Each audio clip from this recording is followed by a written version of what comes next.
Assalamualaikum warahmatullahi wabarakatuh. Alhamdulillah. Nahmaduhu wa nasta'inuhu wa nastaghfiruh wa na'udzu billahi min syururi anfusina wa min sayyiati a'malina. May yahdihillahu fala mudilla lahu wa man yudlil fala hadiya lahu. Wa asyhadu an la ilaha illallah wahdahu la syarika lah. Wa asyhadu anna sayyidana Muhammadan abduhu wa rasuluh. Allahumma salli wa sallim ala habibina sayyidina Muhammad wa ala alihi wa ashabihi wa tabi'ina lahum bi ihsanin ila yaumiddin. Allahumma ya Rabbana inna nas'aluka ilman nafi'ah wa na'udzu bika ya Rabbana min ilmin la yanfa' wa amalin la yurfa' wa qalbin la yakhsha wa ainin la tadma' wa nafsin la tashba' innaka anta ala kulli syai'in qadir. Allahumma ya Rabbana arzuqna tawbata qabla al-maut wa syahadata 'inda al-maut wal jannata ba'da al-maut. Amma ba'd. Yang sangat kami cintai, kami muliakan para wasiat baginda Nabi Muhammad sallallahu alaihi wasallam, para penuntut ilmu, perindu ridha Allah, para santri dimanapun kalian berada. Alhamdulillah kita bisa melanjutkan belajar kita dengan di bawah bimbingan Al-Imam Az-Zarnuji dengan kitab Ta'lim Muta'allimnya. Mari kita lanjutkan, kita sudah sampai kepada berkata Imam Zarnuji,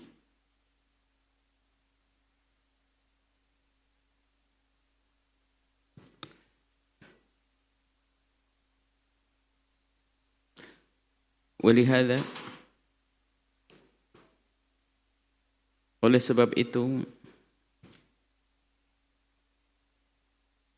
ini sebelumnya berbicara tentang bagaimana pentingnya bersungguh-sungguh di dalam belajar menuntut ilmu, dan dengan kadar kesabaranmu dalam menuntut ilmu, kesungguhanmu, capekmu, sesuai dengan itu semualah kalian akan mendapatkan ilmu. Yang tidak sungguh-sungguh ya enggak mendapat. Yang tidak dengan kesabaran ya mendapatkannya sedikit. Sabar dalam murojaah, sabar dalam mengulangi pelajaran, sabar dalam menghafal dan seterusnya. Sehingga kalau seorang penuntut ilmu yang sesungguhnya, pencari ilmu yang sesungguhnya, dia tahu begitu pentingnya ilmu yang dicari. Maka di saat dia mengerti dan faham tuh dia menemukan kegembiraan yang luar biasa.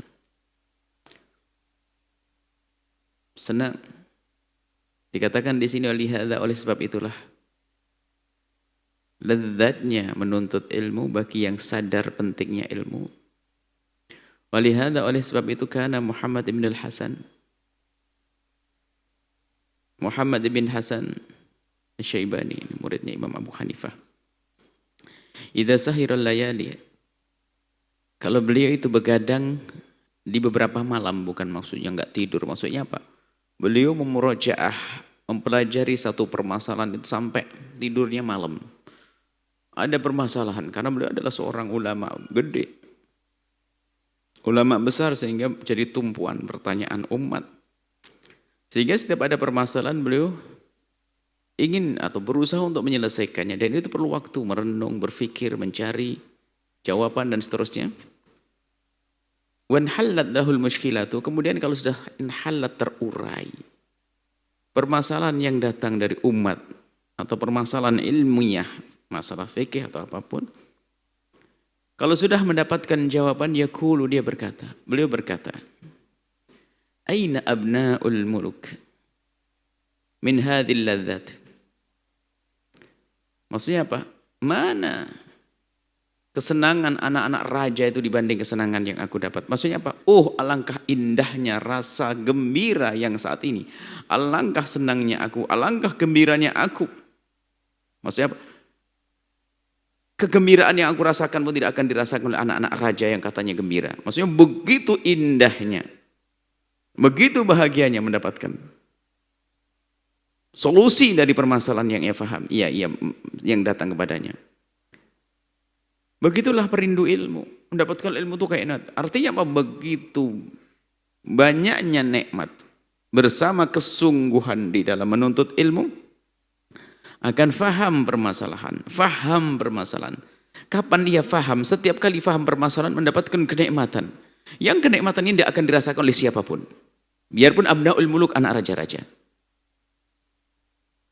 Ini. Sekaligus yang pertanyaan, kalau kalian para santri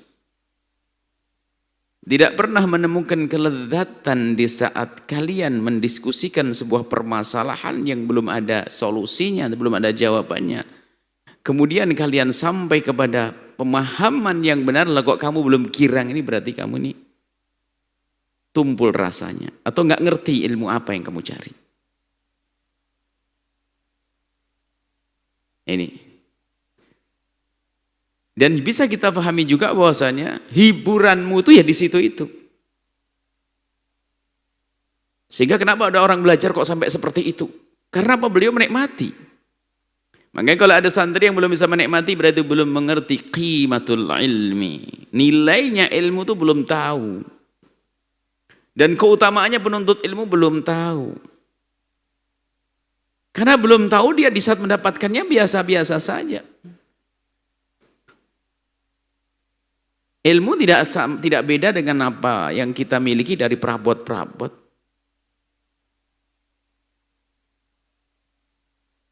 Kalau kita tidak bisa mengerti menggunakannya, tidak memahami pentingnya sesuatu tersebut, ya tidak banyak manfaatnya.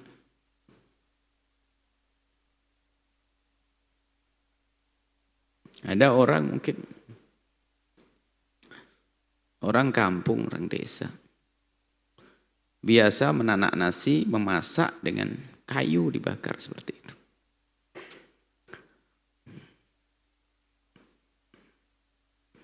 Kemudian dia mendapatkan rumah di kota, bagus, lengkap dengan perabotan. Tidak tahu dikasih hadiah oleh anaknya sebenarnya.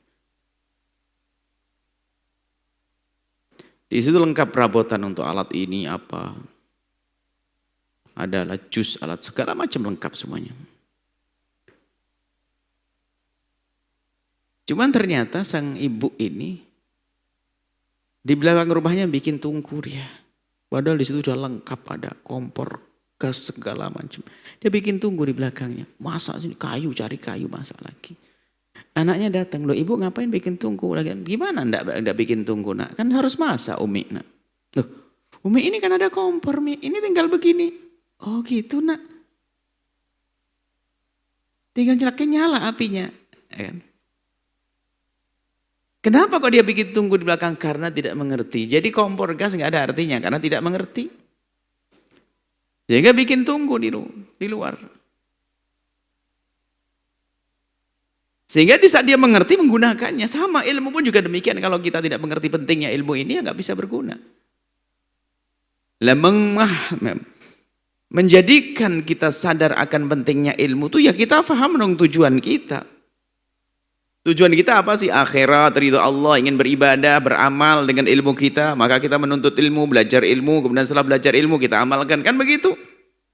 Sehingga Imam Ghazali rahimahullah dalam kitab Bidayatul Hidayah muqaddimahnya bahwasanya kalau ada seorang penuntut ilmu sudah mendapatkan ilmu, kemudian dia tidak gembira, kemudian tidak mengamalkannya, pasti yang salah niatnya.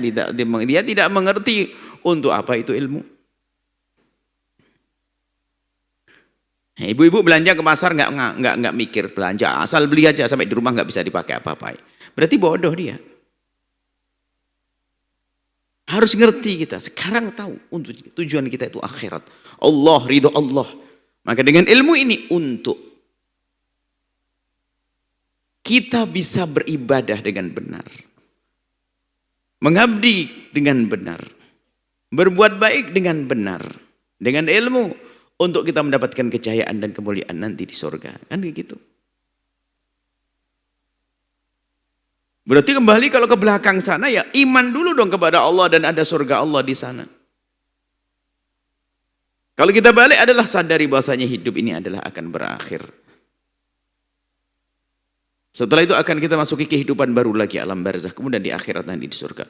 Selagi keimanan ini ada, maka dia selalu akan bertanya-tanya, gimana agar aku hidup nyaman di sana? Gimana cara bekalnya? Berbekalnya. Cara berbekalnya adalah dengan ibadah. Dengan kebaikan-kebaikan. Oh begitu? Iya. Itu nanti yang aku bawa? Iya, itu yang akan kamu bawa. Pahala dari Allah, dari kebaikan. Kemudian bagaimana caranya? Ya cari ilmu. Makanya belajar, maka menuntut ilmu yang benar. Karena untuk tujuan, jelas tujuannya. Nah, begitulah. Penuntut ilmu harus paham betul tujuannya untuk apa. Nak. Kalau kalian tidak mengerti tujuan kalian menuntut ilmu, maka akan menjadi ulama su'. Punya ilmu tapi tidak digunakan untuk kemuliaan dirinya. Hanya untuk pamer kecerdasan. Hebat dia punya diskusi ilmu macam-macam. Enggak, bukan itu. Ingin diamalkan untuk dirinya sendiri, dirasakan begitu pentingnya ilmu, lalu dia mengamalkannya. Baru dialah yang akan menemukan kenikmatan. Makanya tanda-tanda barangkali yang tidak menikmati di saat mendapatkan ilmu, barangkali dia tidak paham pentingnya ilmu. Karena tidak paham pentingnya ilmu, maka tidak bermanfaat bagi dia ilmu tersebut. Kalau kita mengerti pentingnya ilmu, lalu kita mendapatkannya, girang kita senang.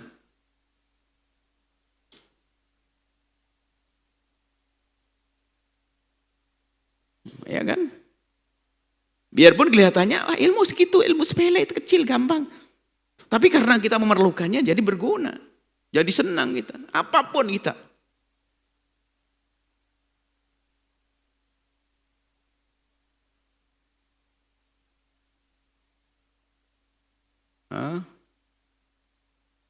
Punya ayam, pengen goreng ayam, ayam goreng, ayam banyak, ayam banyak. Sudah ayam minyak goreng, sudah ada, bumbu sudah ada, dan sebagainya. Ya. Contohnya apa? Enggak ada pisaunya untuk nyembelih, gimana kira-kira? Pusing keliling sana kemari. Ada pisau jelek, Masya Allah. Tapi bisa diasah tajam. Wah, pisau ini. Langsung senang biarpun kelihatannya hanya pisau jelek. Karena berguna, ngerti maksudnya, tujuannya apa. Begitu juga dengan ilmu. Nak. Makanya fahami pentingnya ilmu untuk apa. Ilmu yang kalian cari itu ilmu untuk apa? Ayo. Ilmu agar sholatmu benar, ibadahmu benar, hatimu benar, amalmu benar.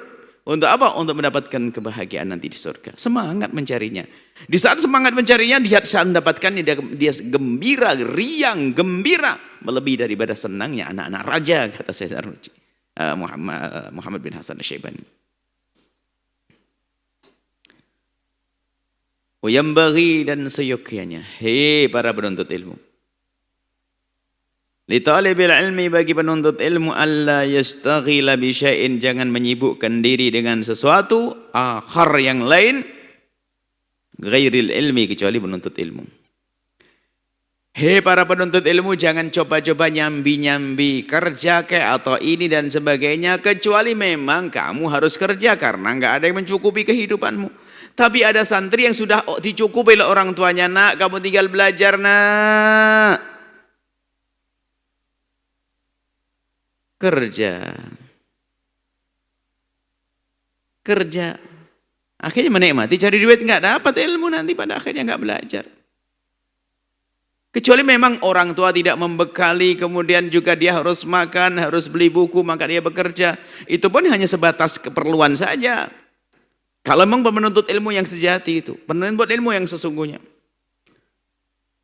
Nah, sudah dicukupi oleh orang tuanya, tinggal semangat. Jangan menyibukkan dengan yang lainnya. Wala yuridu anil fiqhi, jangan awas siapapun kita. Jangan berpaling daripada ilmu fiqih.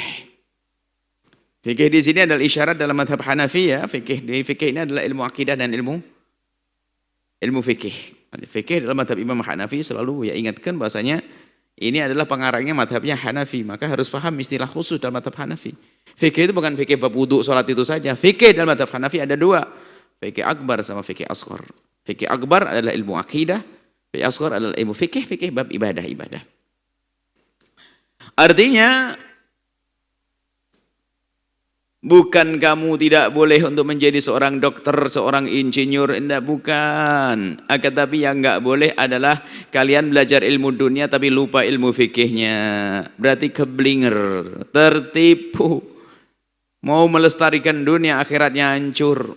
Tapi alangkah indahnya dia adalah seorang insinyur yang Masya Allah, sholatnya benar, hatinya benar, ibadahnya benar. Seorang dokter, hatinya benar, ibadahnya benar.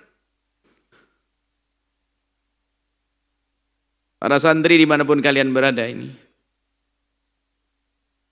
Dan kalau kalian Para santri dimanapun kalian berada yang mungkin saat ini menyaksikan acara ini, akan tapi dia adalah di sebuah pendidikan pesantren yang di situ juga ada pendidikan dunia, pendidikan umumnya.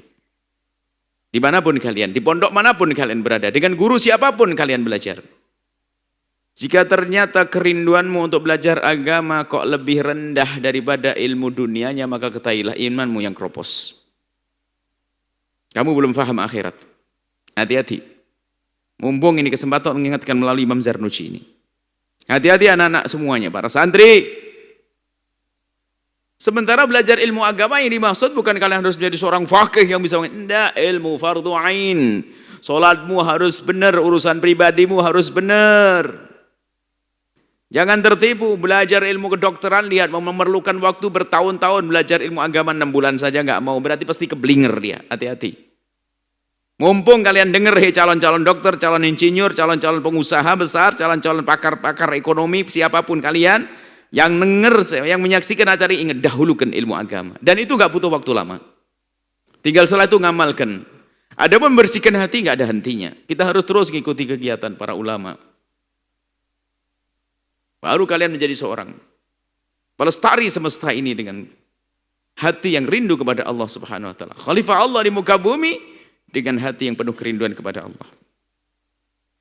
Jangan sampai tidak, hati-hati, tertipu. Ya benar tertipu. Bagaimana tidak tertipu? Artinya apa? Pemahamannya tentang akhirat kurang matang dia. Kan dunia akan ditinggalkan. Maka muncullah orang-orang yang tidak takut kepada Allah.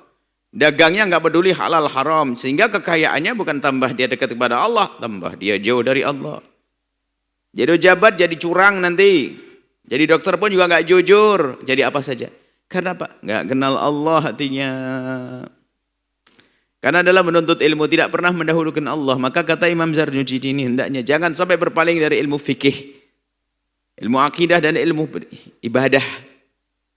Akidah keyakinan di dalam hatimu. Adapun fikih yang lainnya, fikih ashar dalam madhab Hanafi atau fikih dalam madhab kita umum, madhab Syafi'i fikih, bagaimana sholat, wudukmu dan seterusnya, bagaimana ngurusi yang wanita haidnya dan sebagainya.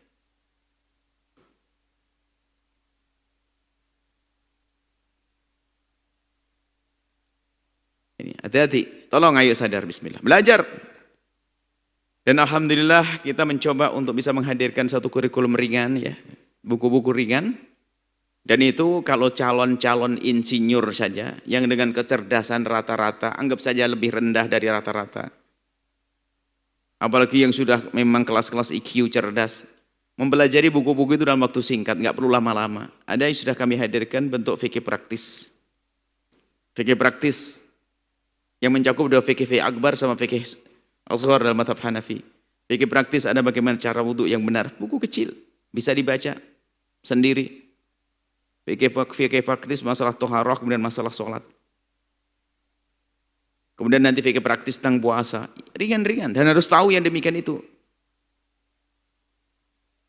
Apalagi yang sudah biasa menghafal rumus-rumus fisika, matematik yang ruwet begitu, ya paling enteng ngapalin rumus-rumus haid. Kalau sampai nggak belajar, keblinger betul itu, ada kita hadirkan. Kemudian jika itu ada fikih haid juga lagi kita, insya Allah dihadirkan fikih haid. Sudah yang ringan-ringan itu kuasai, baru kalian menjadi dokter yang hebat, yang hebat. Ini bagi yang ingin berkiprah dalam ilmu dunia, dalam menjadi khalifah Allah di muka bumi dari sisi ini. Ini Buya ingatkan agar tidak terlena kalian semuanya. Kemudian akidah sudah kita hadirkan, di situ adalah akidah khamsin. Kemudian setelah itu ada sam'iyat, ringan itu saja. Itu masalah untuk membentengi keimanan kalian. Kemudian setelah itu ada akhlak, jadi ada 4 kurikulum paling tidak.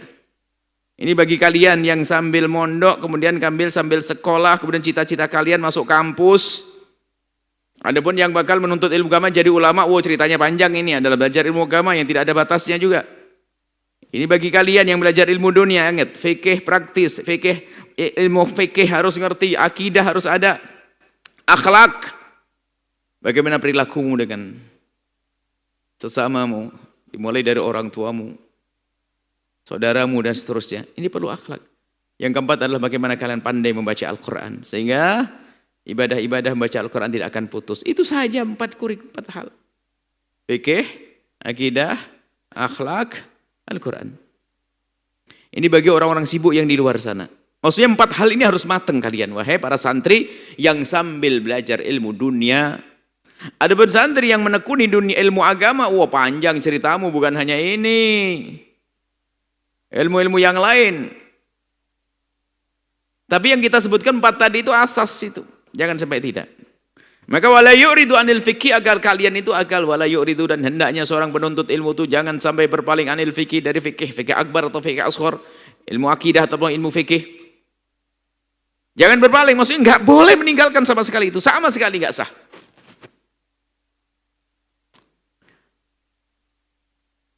Dan mohon tim itu kalau bisa membuat satu promo besar-besaran akan kita hadirkan fikih praktis itu dalam beberapa pertemuan kurikulum yang ikut mendaftar, didata semuanya dari anak-anak yang belajar di kampus-kampus juga, mereka bisa ngikuti dengan rapi. Supaya mereka di saat mereka menjadi orang sukses urusan dunia, jangan sampai ternyata setelah mati hanya untuk nyungsep di alam barzah dan neraka. Enggak. Kita pengen mereka juga selamat masuk surga, menjadi ahli surga. Seperti itu. Urusan ilmu fikih ini penting. Fikih di sini adalah fikih ilmu akidah dan ilmu fikih ibadah. Qala Muhammad bin Hasan Asy-Syaibani, berkata Imam Muhammad bin Hasan rahimahullah taala, semoga Allah melimpahkan rahmat kepada beliau. Inna sina'atana, sina'ah itu adalah ya sesuatu yang kita tekuni, yang kami tekuni. Profesiku, ya profesi tekuni. Hadhihi, yakni profesi. Kalau dikatakan profesi itu menjadi orang profesional. Yani profesi sesuatu yang aku tekuni ini, ya ini menuntut ilmu, belajar. Itulah yang ditekuni Muhammad bin Hasan. Jadi ya menuntut ilmu adalah profesiku. Profesi jangan, kadang kalau sudah bicara profesi identik dengan fulus. Profesi kerjaanku dapat duit, bukan itu maksudnya. Adalah ya profesi sesuatu yang aku tekuni.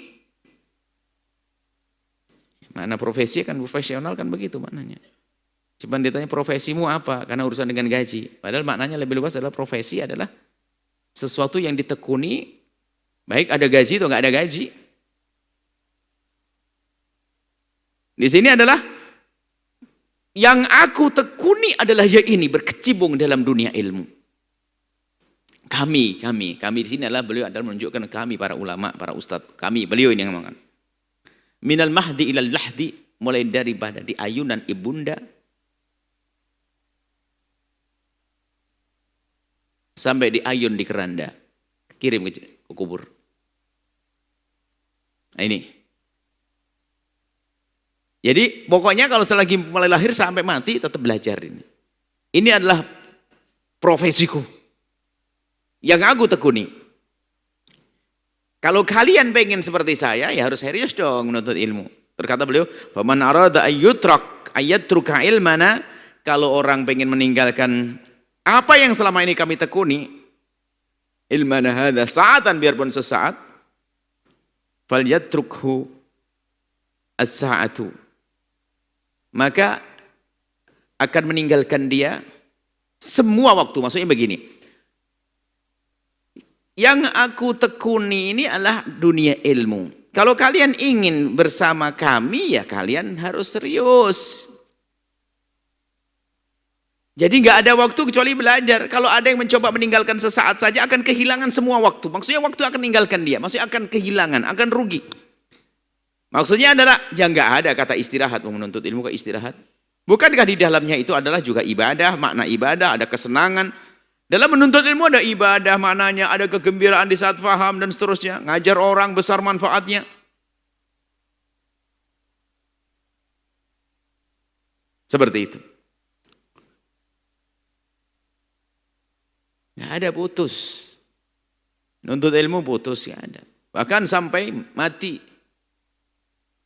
Sampai mati nggak ada. Umur berapapun nggak ada berhenti. Dakhala faqih ala, seorang faqih, seorang alim. Dakhala ala Abi Yusuf, masuk kepada tempatnya Abu Yusuf ini. Abu Yusuf laki-laki muridnya Imam Abu Hanifah. Abu Hanifah itu punya murid dua, murid besar namanya Muhammad ibn Hasan Asy-Syaibani dan Abu Yusuf. Ya'uduhu mengunjunginya. Ada satu orang alim mengunjungi Abu Yusuf. Abu Yusuf orang alim besar. Fi maradi mautihi, di sakit menuju wafatnya, maksudnya sakit wafat, sakit yang bersambung dengan wafat. Wa huwa yajudu bi nafsihi, maksudnya beliau adalah yajudu bi nafsihi, yajudu adalah merelakan derma, maksudnya meninggal. Yajudu bi nafsihi dan meninggal. Dia rela nyawanya dicabut, maksudnya semua harus rela dong. Yajudu bi nafsihi maksudnya wafat. Jadi ada seorang alim mengunjungi Abu Yusuf di saat menjelang ajal beliau. Faqala Abu Yusuf lahu, Abu Yusuf berkata kepadanya. Abu Yusuf berkata, Ramyul jimari raqiban afdalu am rajilan. Karena beliau adalah seorang dalam fikih mikir umat biar benar ibadahnya. Beliau sendiri ibadah sudah kuat, jadi mikir ramyul jimari afdal. Ramyul jimari raqiban, kalau ngelempar jamarat, lebih bagus mana raqiban berdiri, naik kendaraan, rajilan atau jalan kaki. Ini kebayang zaman dulu, sekarang pakai kendaraan apa? Menaik ontang, injak kakinya orang. Malam berjumroh hari ini berebut, berjubel-jubel, berdesak-desakan. Ini kisah zaman dulu nih. Abad kedua Hijriyah ini kisahnya. Zaman itu. Lihat, dalam keadaan beliau sekarat sudah dekat wafat masih ingat ilmu amanat yang harus disampaikan. Melempar jamrah dengan naik kendaraan lebih bagus atau pakai jalan kaki. Jadi ngomong gitu didengar sama yang hadir. Di sana ada yang mengkritisi, loh memang tidak pakai la ilaha illallah. Oh ya jelas kalau itu. Cuman yang beliau pikirkan adalah masalah umat ini. La ilaha illallah yang ada di dalam hatinya orang seperti itu. Falam ya'rifil jawab, falam ya'rifil jawab, tidak mengetahui jawabannya. Maksudnya seorang fakih ditanya, maksudnya Abu Yusuf itu mengetes, ini kan orang alim ngurusi umat. Ditanya biar tahu, maksudnya kalau enggak dikasih tahu. Ini kan lagi rame, orang pada nanya, Ramyul Jimar melempar jumroh dengan naik kendaraan lebih bagus mana? Rupanya tamunya ini nggak bisa menjawab. Fa'ajaba bi nafsihi, lalu dijawab sendiri, wa anna ramya masyian, sesungguhnya melempar jumrah ini dalam madhabnya. Sementara yang lain mengatakan beda, ramya mungkin ini dalam madhab Hanafi karena beliau adalah Hanafi. Anna ramya masyian, melempar jamrah masyian dalam berjalan, dengan berjalan, ahabbu lebih bagus. Fil awwalaini, di yang kedua pertama. Ini adalah lemparan jamrah itu kan ada jamrah sughra, ada wusta, ada kubro. Ada aqabah kubro ini. Aqabah itu kalau di hari pertama dari Mina, dari wukuf Arafah kemudian ke Musdalifah paginya kita melempar jumrah, hanya jumrah aqabah saja. Di hari berikutnya kita melihat jamrat ats-tsalatsah, jamrat 3. Jadi ada namanya Masjid Haif. Yang mengira Masjid Haif itu adalah jamrah ula, wusta, kemudian aqabah. Nah, beliau mengatakan bahwasanya kalau jumrah ula jamrah yang pertama dan kedua, ini awal lain yang kedua ini lebih bagus pakai jalan kaki.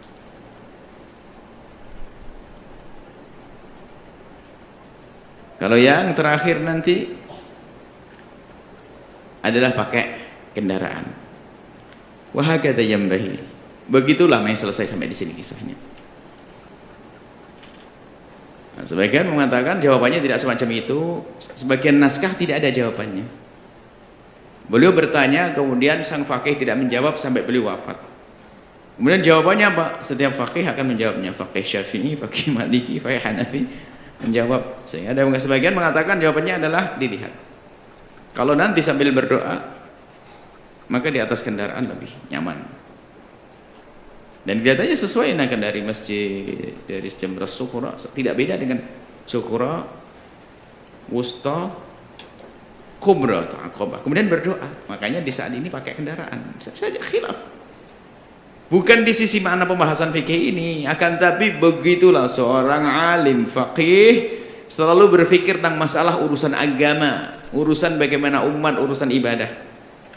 Wahagada, dan begitulah yang baik seyuknya. Li faqihin, seorang faqih ayasdaghila bihi, untuk menyibukkan dirinya dengan ilmu fikih tersebut fi jami'i awqatihi, di setiap waktu-waktunya. Fahinaidin, maka di saat seperti itulah seorang penuntut ilmu yajidu, akan menemukan ladzatan azimatan, kelezatan yang luar biasa bidzalika, dalam hal menuntut ilmu. Qila, dikatakan, ruya, diriwayatkan, ru'ya, dilihat, ru'ya ada ngimpikan, mimpikan bukan hujjah, ru'ya diimpikan Muhammad bin Hasan. Jadi Muhammad bin Hasan itu ada yang ngimpi, ada mimpi ketemu Muhammad bin Hasan ba'da wafati, setelah wafatnya. Faqila lahu, maka yang demikian ini adalah boleh percaya boleh tidak, karena mimpinya seseorang dia akan hujjah, akan tapi bisa saja dia benar dan itu bisyarah untuk diberitahu kepada yang lainnya, tapi tidak bisa jadi sandaran hukum. Fil manam, dilihat di dalam tidurnya, maksudnya ada orang yang memimpikan Muhammad ibn Hasan Asy-Syaibani setelah wafat. Faqila lahu, kemudian orang yang berminta ini bertanya kepada Muhammad bin Hasan, kaifa kunta fi halin nazai, halin nazai, gimana keadaanmu wahai Imam Muhammad bin Hasan waktu kamu tu nazak sakaratul maut itu bagaimana? Qala, beliau menjawab, faqala, menjawab, kuntu muta'ammilan fi mas'alatil mukatabi, aku masih memikirkan tentang pembahasan fikih masalah mukatab, budak mukatab. Budak mukatab, budak yang punya kesepakatan dengan tuannya untuk merdekakan diri dengan membayar, menebusnya, mukatab. Falam ash'ur bi khuruji ruhi, sehingga dengan begitu aku tidak menyadari luar ruhku. Nah, mungkin ada mengatakan lumana la ilallah, tetap saja di dalam hati la ilallah, itu permasalahan umat. Zikirnya di dalam hatinya, yang jelas di pikirannya seperti itu. Cuman itu di dalam mimpi. Dan bisa saja itu benar, beliau adalah orang yang berpikir tentang ilmu untuk kemaslahatan umat, tapi tetap hatinya dengan Allah. Qala fi akhiri umrihi, wakila, ada yang mengatakan annahu fi akhiri umrihi, di akhir hidupnya beliau berkata, sakhalatni, telah menyibukkanku masailul mukatabi, hal-hal yang ada urusannya dengan mukatab. Maksudnya apa? Sampai akhir hidupku aku mengganjal pikiranku tentang mukatab. Sampai anil istidadi, aku kurang persiapan lihadal yaum, untuk menemui hari ini, hari di alam barzah. Dan ini seolah-olah kan penyesalan dia belajar fikih. Seolah-olah penyesalan dari sisi ini, dikatakan wa inna maqala dzalika tawadhu'an. Beliau ngomong begitu tawadhu'an. Maksudnya apa? Biarpun aku sudah menekuni dunia ilmu fikih, bisa saja nasihat bagi yang hidup bahwasanya ingat, biarpun kamu belajar ilmu fikih seperti apapun, jangan lupa dong persiapan untuk di akhirat. Jangan sampai hanya sibuk-sibuk. Akan tapi Muhammad bin Hasan dalam hal ini adalah tawadhu'an. Ini adalah mimpi yang dilihat oleh seseorang. Yang bisa kita ambil faedah adalah begitulah hendaknya seorang itu selalu sibuk dengan ilmu. Ilmu untuk umat, ilmu untuk kemaslahatan, ilmu untuk akhirat, ilmu untuk membangun kejayaan, kebaikan di dunia dan di akhirat. Ya? Inilah faslun, fasal di baru.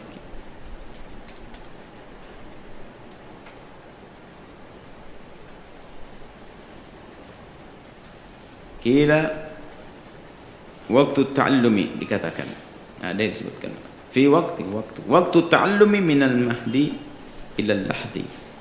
Kalau belajar itu nggak ada batasnya. Jangan berkata sudah tua, sudah nikah, punya anak banyak. Nah, ini permasalahan harus kita rubah. Kita berani belajar kitab muta'allimnya Syekh Zarduji, harus berani dong. Biarpun sudah nikah tetap belajar, punya anak tetap belajar, nggak ada waktu, nggak ada kata berhenti. Minal mahdi ilal lahdi. Lahat itu liang lahat, bahasa Indonesia. Lahat itu dari bahasa Arab rupanya ya, liang lahat. Bahasa Indonesia liang lahat.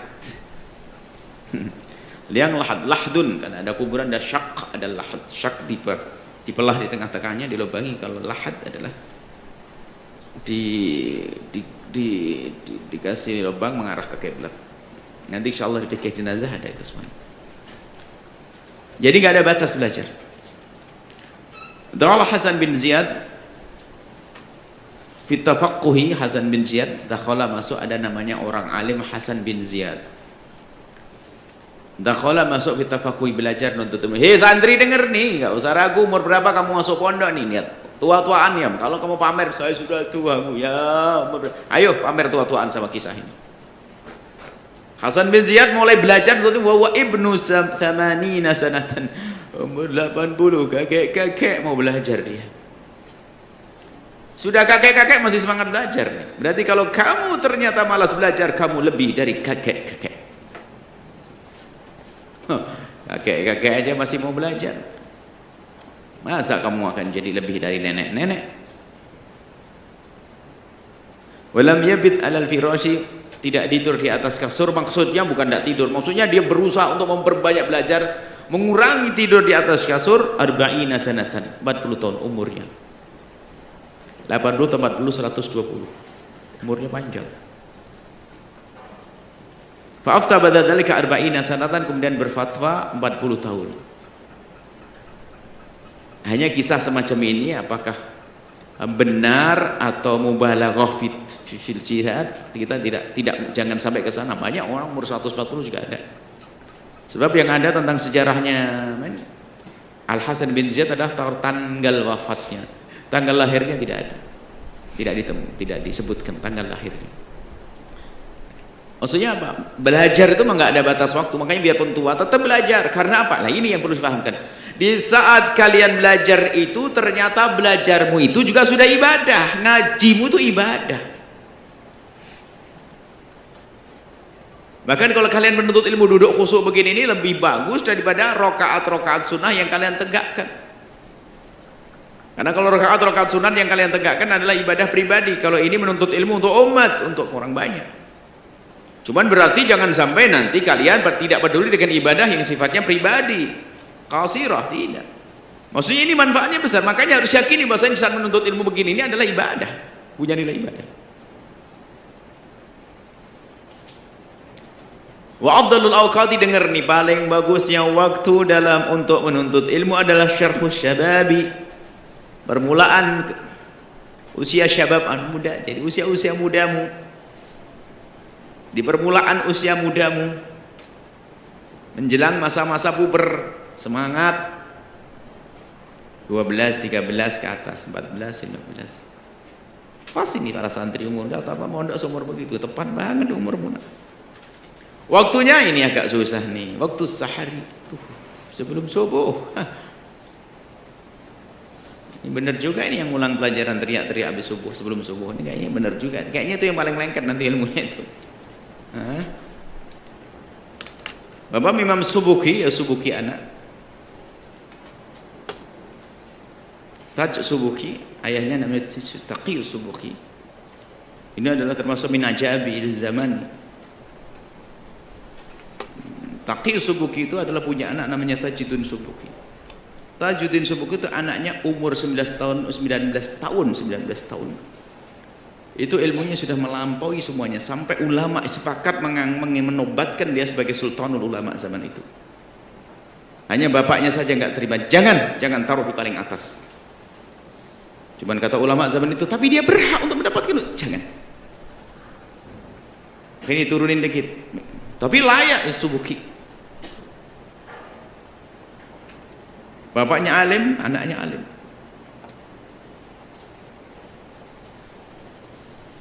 Sembilan 19 tahun jadi didebatkan sebagai sultan ulama. Belajarnya dengan ayahnya, masya Allah, ini kalau bisa meniru hebat. Tidak diperkenan, tidak ada tidur di atas jam 12. Tidurnya awal waktu habis isya dia istirahat. Istirahat cukup, karena waktu sebelum sahur, waktu sahur betul dimanfaatkan untuk belajar. Makanya keluarlah Imam Subuki seperti itu. Hanya mungkin yang susah ditiru Imam Subuki kalau itu belajarnya bisa belajar habis subuh, habis jam 12, jam 1, jam 2 deh, jam 3 deh, wah paling lambat, paling mungkin saya tiru. Tapi yang satu susah ditiru apa? Dinikahkan sama bapaknya umur 16 tahun atau 17 tahun.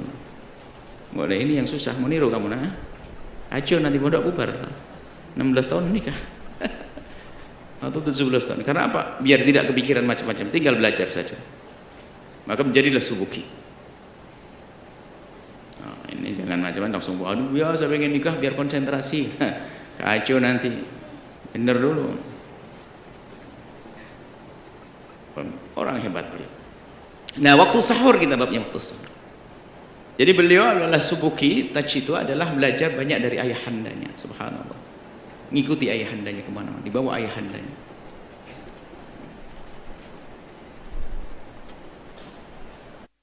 Wa ma bainal isya'aini, antara maghrib dengan isya.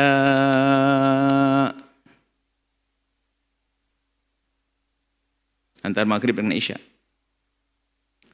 Upayakan untuk bisa menghidupkan antara maghrib dengan isya untuk belajar. Terserah apakah roha atau ilmu dengan ilmu. Fa idza wa yanbaghi li talibil ilmi, maka seyogyanya bagi seorang menuntut ilmu itu ayastaghriqa, hendaknya menghabiskan jami'a awqatihi, semua waktu-waktunya.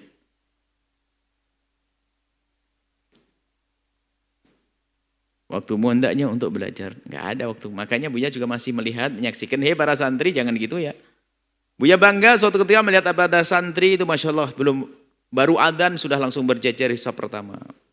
Cuman sayangnya Pak, di saf pertama hanya begini dok. Nah enggak begitu nak. Antar berzikir baca buku dong ya, sayang soleh semuanya. Kalau anak putri Buya enggak bisa mengamati, Buya enggak bisa masuk ke sana. Jangan sampai kamu duduk di masjid, sayang dong. Kalau kita dulu itu adalah mengambil waktu itu, mencuri waktu itu harus pintar, apalagi di saat kita sibuk. Sebelum komat kalau bisa 15 menit sudah di situ, berarti kita 15 menit untuk belajar. Kita pastikan sebelum, tapi bawa buku hafal ini. Habis sholat 15 menit. Selesai orang bubar kita mundur 15 menit. Coba 15 dengan 15 berapa? Setengah jam. Kalau kali 5 berapa? 2,5 jam. Sekarang belajar 2,5 jam nggak mampu, capek dia. Jadi kamu harus pandai mencuri waktu itu. Maka sebelum sholat itu jadikan kesempatan untuk mengulang-ulang pelajaran. Sehingga setelah itu kamu belajar nyantai. Nggak harus menyisihkan waktu udah jam setengah, nggak bisa ngerjakan yang lainnya. Bahkan itu saat yang sangat khusyuk. Apalagi kamu menghadap ke kiblat indah, punya wudhu, sudah mau qobliyah, sunnah, bawa buku. Cuman sayang, Buya perhatikan ada yang begini. Loh sayang dong, anak santri begitu, bawa buku. Mufrodatnya, miftahnya dia. Terus dia belajar, jangan sampai, itu cerdas, hebat namanya. Dan itu saat-saat yang luar biasa menghadapi sholat. Baca, diulang-ulang. Bayangkan kalau begini ya cepat alim semuanya begitu. Cuman sayangnya tidak semua, makanya ilmu belajar itu jauh lebih penting daripada belajarnya. Cara belajar itu. Makanya notes harus ada sebagai santri, nggak ada duduk, kadang-kadang duduk bengong. Nggak ada, duduk ngambil, notesnya dibaca. Hafalannya diulang-ulang. Ilmu itu adalah begitu, nyicil sedikit demi sedikit, lama-lama jadi bukit ilmu. Bukan kebut semalam, itu kan ujian untuk dapat ijazah aja itu. Enggak ilmu, jadi nyicil makanya ya, calon. Jadi jangan lagi. Buya bangga kalian bisa sop pertama, tapi di saat begini itu sedih. Ada lagi, itu kan masjid ada teras, ada begini dok. Kita lewat masih di situ. Padahal di sana sudah 10 menit 15, masih ada di situ. Lihat apa orang lewat. Masya Allah. Ya karena dia belum mengerti bagaimana memanfaatkan waktu, mencuri waktu. Pandai yang cerdas. Sehingga sampai kita menemukan calon-calon ulama itu tampak. Dia nggak ngantri. Di kamar mandi kan sebagian pondok kan sangat terbatas. Sehingga ngantri. Yang ngantri bukan orangnya, mikrofahnya, gayungnya itu ngantri 1, 2, 3, 4, 5, 6. 7, masih 7 panjang 7 jajar. Nanti maju satu-satu. Coba, yang nggak calon ulama gini dok. 7, 6. Aduh masih lama. Yang kelima ya, 5, 3. Allah, itu yang nggak pinter-pinter tuh. Tapi yang lain apa? Yang pinter apa? Nggak mikir, tiba-tiba sudah nyampe. Bagianmu. Oh ya, sudah begitu. Nunggunya juga nggak capek. Dia punya hafalan. Ini memang orangnya cerdas. Cerdas memilih waktu, cerdas memanfaatkan kesempatan. Tapi yang nggak cerdas ya tadi tuh. Jangan diubah, ribut. Sehingga yang di dalam kamar mandi seolah lama banget. Padahal dia biasa saja mandi ya. Gara-gara dia nunggunya tidak dengan cerdas. Coba kita baca, apalagi kamu baca lagi serius, asik lagi menghafal. Enak. Tiba-tiba sudah gilirannya nyampe. Jadilah anak cerdas. Jadi ketahuan orang cerdas, nggak cerdas itu ketahuan dari perilakunya. Ya, seperti itu ngantri ini. Ngantri makan pun juga demikian ngantri. Cerdas sambil harus ini. Mungkin bisa kegiatan saya, mungkin kalian yang kerja, yang belajar di luar misalnya, atau pondoknya harus naik angkot dan sebagainya. Biasanya saya naik angkot langsung dapat. Kalau enggak, saya pasti punya waktu 10 menit untuk nunggu angkot di tempat halte. Jadi sudah disiapin hafalan nih. Saya harus pokoknya mufradat 50. Ini sudah target dong, cepat pintar orang begitu. Makanya ilmu itu nyicil. Jangan dianggap ulama-ulama langsung kayak digerojokin, kayak di pom bensin gitu. Enggak, ilmunya nyicil sedikit demi sedikit gitu. Ya, cukup insya Allah. Karena kita lanjutkan pada pertemuan yang akan datang. Kemana berubah, pindah ke tempat mana? Baik. Khalas. Fa'idha malla, selesai. Sampai di sini ya. Syaitan pertemuan yang akan datang. Fa'idha malla min ilmin. InsyaAllah. Enak ya? Kalian santri dimanapun kalian berada. Harus sukses dong. Serius. Dengan Syekh Zarnuji diajar kok. Kamu belajar ilmu ta'lim. Dan belajar ilmu ta'lim bukan hanya khataman. Tidak diamalkan dong. Diterapkan. Dijalankan. Sesuai dengan petunjuk Imam Zarnuji. Nanti jadi alim betul insyaAllah. Karena Imam Zarnuji telah mendidik ulama-ulama. Gara-gara baca buku ini lalu menerapkannya jadi ulama mereka. Sehingga hampir tidak ada seorang alim kecuali melalui kitab namanya Ta'lim Muta'alim ini di hari ini, di zaman ini. Ya harus karena adab sama kitab Bidayatul Hidayahnya Imam Ghazali. Semoga Allah memberikan kepada kalian ilmu yang manfaat. Ya, para santri dimanapun kalian berada, salam kepada ustadz-ustadz kalian semuanya. Mintakan doa, salam ta'zim. Dan kalian yang khusyuk pada guru-guru kalian. Semakin tawadhu ya, semakin cinta. Yang serius menuntut ilmu, amalkan, dan semoga Allah mengumpulkan kita kelak di surga bersama baginda Nabi SAW. Dengan guru-guru kita, dengan murid-murid kita, dengan kita semuanya. Panjang umur, Allah mudahkan urusan orang tua kalian dalam mendapatkan rizki yang halal penuh berkah untuk membekali kalian. Yang sudah meninggal wafat diampuni, diangkat derajatnya. Yang masih hidup panjang umur, semoga Allah menjauhkan kita semua dari fitnah. Menjauhkan kita dari fitnah. Semoga Allah memberikan kepada kita kecerdasan hati, kecerdasan pikiran, kecerdasan roh, dan semoga Allah SWT menjauhkan kita dari segala malapetaka lahir batin dunia akhirat. Semoga Allah memberikan kepada kita umur panjang dalam ketaatan serta sehat walafiat dan kelak semuanya khusnul khatimah berkat Sayyidina Muhammad. Al-Fatihah.